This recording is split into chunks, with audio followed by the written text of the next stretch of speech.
पाप मोचनी एकादशी चैत कृष्ण पक्ष। युधिष्ठिर ने पूछा, भगवान, मैंने फागुन माह की शुक्ल पक्ष की एकादशी का महत्व सुना। अब आप चैत माह के कृष्ण पक्ष की एकादशी के बारे में बताइए। इस एकादशी का नाम और इसमें कौन से देवता की पूजा की जाती है तथा इसकी विधि क्या है। श्री कृष्ण भगवान बोले, हे राजन, एक समय मानधाता ने लोमश ऋषि से ऐसा ही प्रश्न पूछा था। तब लोमश ऋषि ने उत्तर दिया, राजन, चैत माह के कृष्ण पक्ष की एकादशी का नाम पाप मोचनी है। इसके व्रत के प्रभाव से मनुष्यों के अनेक पाप नष्ट हो जाते हैं। इसकी कथा इस प्रकार है। प्राचीन समय में चैत्ररथ वन में अप्सराएं निवास करती थीं। वहाँ हर समय बसंत रहता था। उस वन में एक मेधावी नामक मुनि तपस्या करते थे। वे शिव भक्त थे। एक दिन मंजघोषा नामक एक अप्सरा उनको मोहित करने के लिए सितार बजाकर मधुर मधुर गाने लगी। उस समय शिव के शत्रु अनंग कामदेव भी शिव भक्त मेधावी मुनि को जीतने के लिए तैयार हुए। कामदेव ने उस सुंदर अप्सरा के भ्रू को धनुष बनाया, कंधाक्ष को उसकी प्रचंडा डोरी बनाई, उसके नेत्रों को उसके संकेत बनाया और कुचों को पूरी बनाया। उसने मंजघोषा अप्सरा को सेनापति बनाया। इस तरह कामदेव अपने शत्रु भक्त को जीतने को तैयार हुआ। इस समय मेधावी मुनि भी युवा तथा हष्टपुष्ट थे। उन्होंने यज्ञोपवीत तथा दंड धारण कर रखा था। उस मुनि को देखकर मंजघोषा ने धीरे धीरे मधुर वाणी से बीड़ा पर गाना शुरू किया। मेधावी मुनि भी मंजघोषा के मधुर गाना पर तथा उसके सौंदर्य पर मोहित हो गए।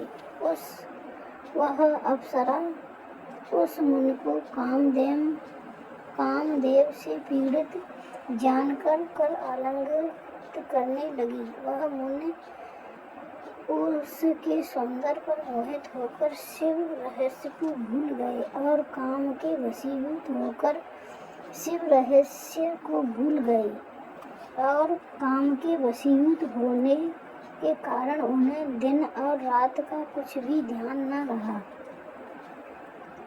एक दिन मंजघोषा बोली, हे मुनि, अब मुझे बहुत समय हो गया है। मुझे स्वर्ग जाने की आज्ञा दीजिए। मेधावी बोले, सुंदरी, तुम तो आज एक संध्या को आई हो। अभी प्रातःकाल तक ठहरो। अप्सरा बोली, हे मुनि, आपकी रात्रि तो बहुत लंबी है। अब आप सोचिए कि मुझे आपके पास आए कितना समय हो गया है। उस अप्सरा के वचनों को सुनकर मुनि को ज्ञान प्राप्त हो गया और समय का विचार करने लगे। जब रमण करने के समय का प्रमाण 57 साल 7 माह 3 दिन ज्ञात हुआ तो वह उस अप्सरा को काल का रूप समझने लगे। वह क्रोधित हुए और तप का नाश करने वाली उस अप्सरा की तरफ देखने लगे। उसके अधर कांपने लगे और इंद्रियां व्याकुल होने लगी। तब मुनि उस अप्सरा से बोले, हे दुष्टा, मेरे तप को नष्ट करने वाली, अब तो मेरे श्राप से पिशाच हो जा। तू महान पापनी और दुराचारणी है, तुझे धिक्कार है। उस मुनि के श्राप से वह पिशाचिनी हो गई।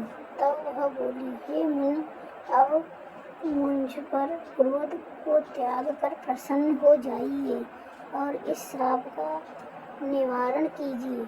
मुनि बोले, हे दृष्टा, मैं तुझे श्राप से छूटने का उपाय बताता हूँ। चैत माह के कृष्ण पक्ष की जो एकादशी है, उसका नाम पाप मोचनी है। उस एकादशी का व्रत करने से तेरी पिशाचिनी की देह छूट जाएगी। इस प्रकार मुनि ने उसको समस्त विधि बता दी और अपने पिता चमन ऋषि के पास गए। चमन ऋषि बोले, पुत्र, तुमने यह क्या किया? तुम्हारे समस्त तप नष्ट हो गए हैं। मेधावी बोले, पिताजी, मैंने बहुत बड़ा पाप किया है, आप उससे छूटने का कोई उपाय बताइए।